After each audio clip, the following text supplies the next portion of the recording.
c'est hallucinant. Je m'emballe vite, d'accord. Des fois, je suis extrême dans ce que je dis, d'accord. Mais c'est hallucinant.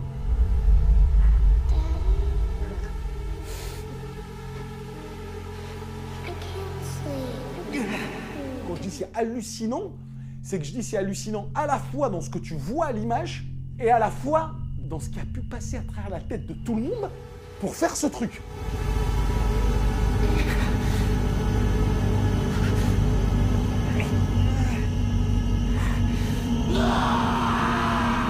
On termine cette émission avec la grosse surprise du mois, et je ne dis pas ça avec le clin d'œil cynique d'un dandy parisien en manque de vannes méprisantes. Non, une énorme surprise, pas toujours réjouissante, mais par instant tellement couillue qu'on a envie d'en défendre l'audace expérimentale.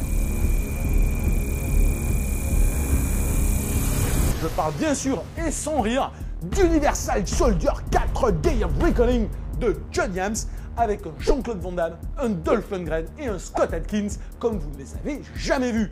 We'll seek vengeance on your oppressors.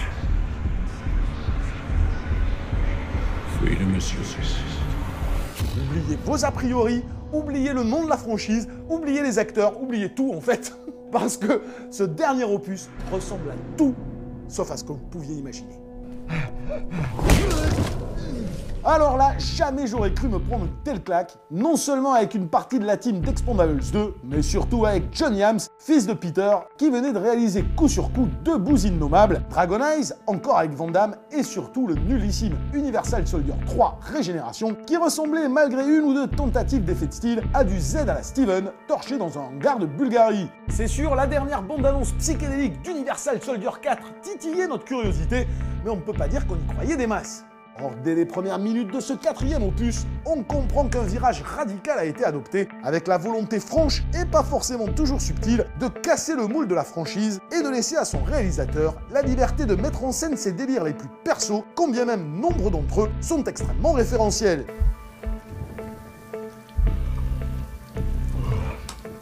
Il s'est fait un mix de Argento, Vinaigrette et tout, il fait du maniérisme à donf les bananes, mais nihiliste, cruel, sauvage, glauque quoi, j'étais là.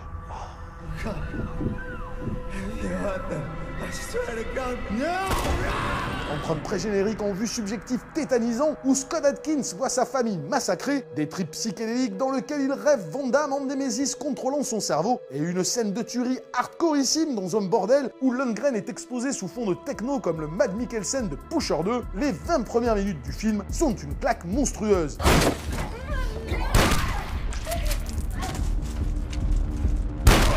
D'abord parce que ça n'a plus rien à voir avec un quelconque Universal Soldier, ensuite parce que l'orientation film d'horreur cérébrale est clairement assumée, à grand renfort de sound design glauque, d'effets gore et de musique pompée sur le mood Carpenter, et enfin parce que la mise en scène de John Yams est à la fois ostentatoire, efficace et ultra maîtrisée.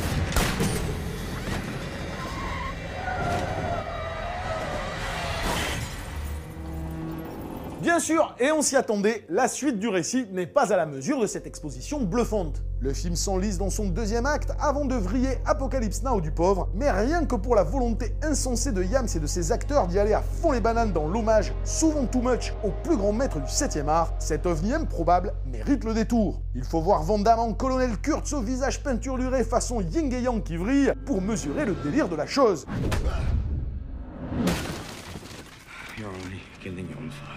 Il faut voir un Atkins parfois convaincant, alignant les cadavres dans des plans séquences bluffants avec une barbarie dérangeante pour mesurer la radicalité du film. Atkins, il se bat comme une brute et la scène de la fin, je veux dire, il te montre l'étendue de son talent, mais c'est tellement vénère.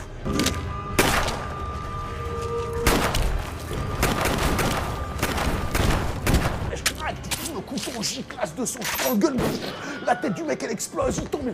J'étais là, putain, comment ils ont fait? C'est mortel! Il faut voir la façon dont John Yams conçoit quasiment chaque scène comme un morceau de bravoure maniériste où il convoque sans gêne Kubrick, Coppola, Friedkin ou le cinéma fantastique espagnol pour réaliser l'ampleur expérimentale et l'inconscience hallucinante du projet. Il y a des trucs vraiment pour les amateurs et d'action et tout simplement de mise en scène, il y a 2-3 trucs qui sont vraiment bien quoi.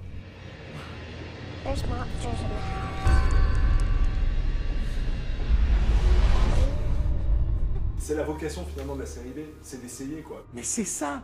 Mais c'est pour ça que moi je suis super content de ça. C'est-à-dire qu'aujourd'hui, les vrais films d'exploitation qui devraient être transgressifs, audacieux et tout ça, ils devraient être ceux qui sortent en direct ou DVD.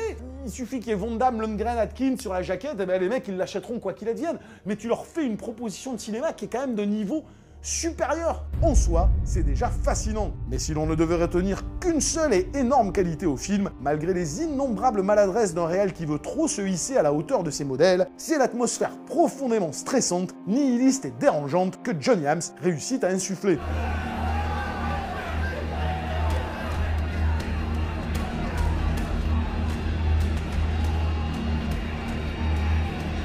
Une chose est sûre, Universal Soldier 4 ne vous fera pas rire. Jamais fun, le film de John Yams est une putain de marche funèbre, cruelle, nihiliste, sans espoir.